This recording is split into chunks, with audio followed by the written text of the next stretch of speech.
फेरि हजुरहरू सामने नयाँ रेसिपी लिएर आउँदैछु। अहिले माछाको टाउको प्लस माछा भिजाउँदैछु।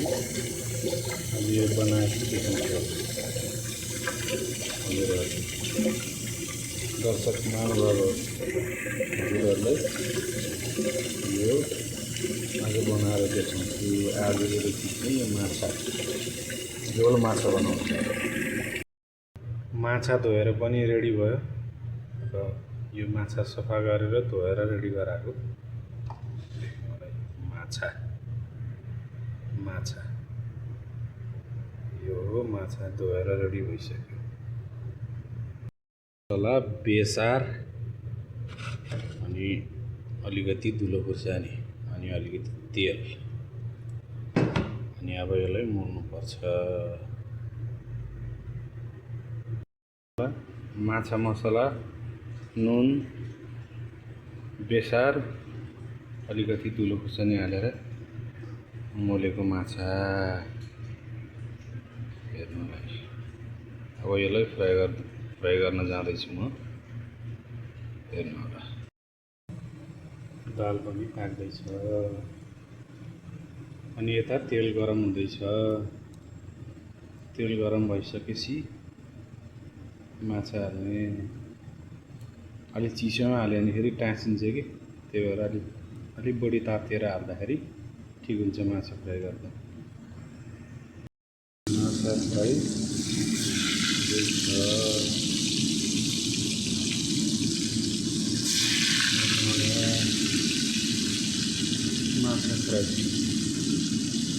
माछा फ्राई हुँदैछ। अब हेर्नु होला माछा फ्राई। माछा पाक्न लागिसक्यो। माछा पाकिसक्यो। अझै 2-3 जति लाग्छ यसलाई फ्राई गर्न। धेरै नै छ माछा।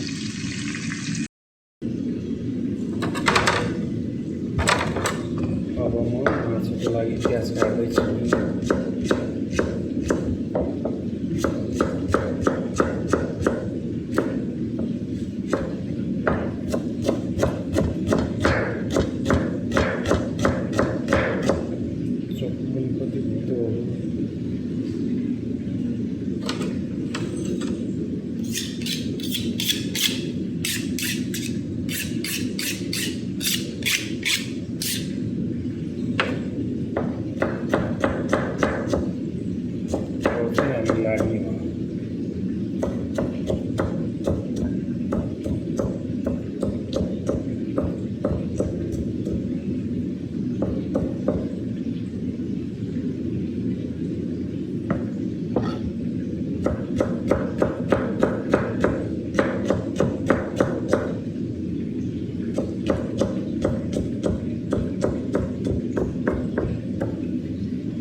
एक टाइम में मेरा 9 बाटी लगेगा। 9 बाटी तो होगा जो और मेरा बहुत रात में दिन में समान ना, रात में दिन में समान सनसन है ना। दिन में कितना लगता है? मेरा बहुत तेज होता है। मेरा लगता है तुम्हारा सनसन सही है। तुम्हारा 6 लगता है। सात लगता 4 रात में दिन में 7 रात में 4 कितना हुआ? 10 मैं दिन में 7 डालता हूँ, रात को 9 डालता, 10 डालता। रात को जब है वो मेरा तो आपको आता है।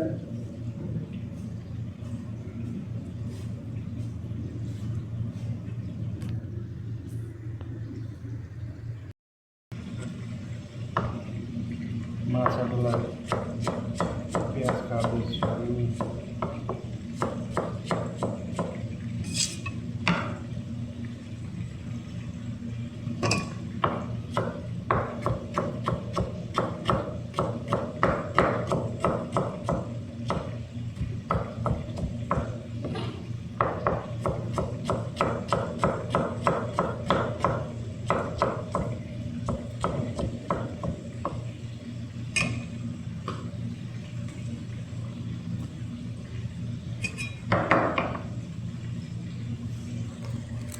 मिक्सचरमा टमाटर पिस्ने, प्याज चाहिँ त्यतिकै हाल्ने।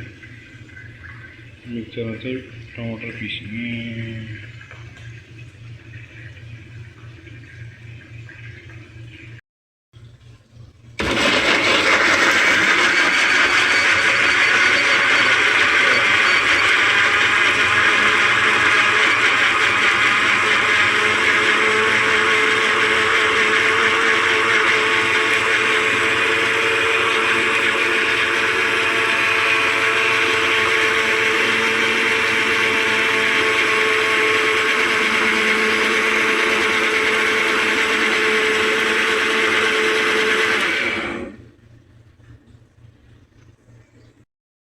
माछा चाहिँ यति रेडी भइसक्यो।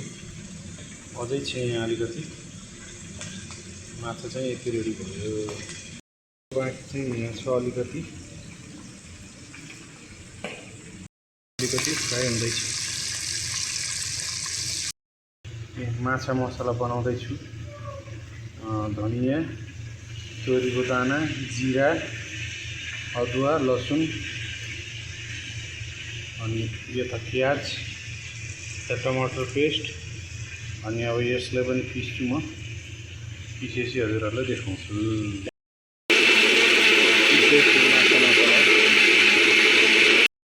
ल माछा मसला पनि रेडी भयो।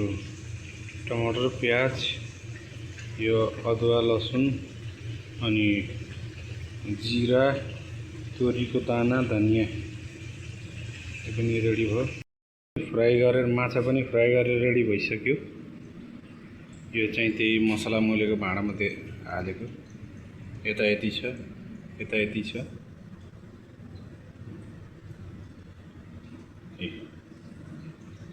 अब यहीले बनाउने माछा।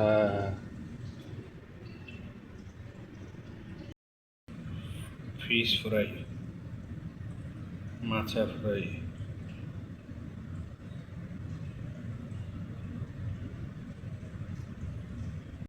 हालियो माछाको लागि,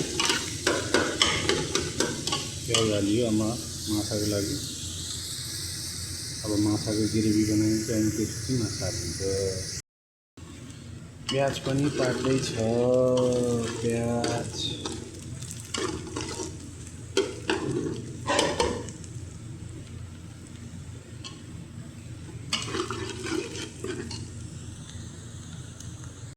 माछाको ग्रेभी बन्दैछ। अब यसमा झोल थप्ने अनि माछा हाल्ने। माछाको ग्रेभी बन्दैछ। माछाको झोल रेडी भयो। अब यसमा माछा हाल्छु म। झोल चाहिँ रेडी भयो माछाको। ल माछा पनि रेडी भयो। हेर्नुहोस् साथीहरू, माछा पनि रेडी भयो। धनियाँ हालेपछि काम खतम। धनियाँ हाल्नुपर्छ साथीहरू। तपाईहरुलाई नै खान मन लाग्यो भने यसरी नै बनाएर खानु होला। यसरी मिठो हुन्छ। तोरी हालेर बनाएको माछा एकदम मिठो हुन्छ। त्यही पनि झोलमा मिठो हुन्छ। जाडो महिनामा ठिक हुन्छ अरु भन्दा नि। साथीहरू मेरो channel like, comment, share, subscribe गरिदिनु होला। धन्यवाद साथीहरू। साथीहरू माछा फाइनली पाक्यो माछा।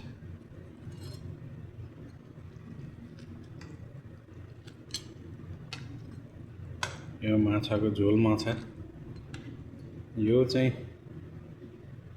25जनाले खाने माछाको झोल हो।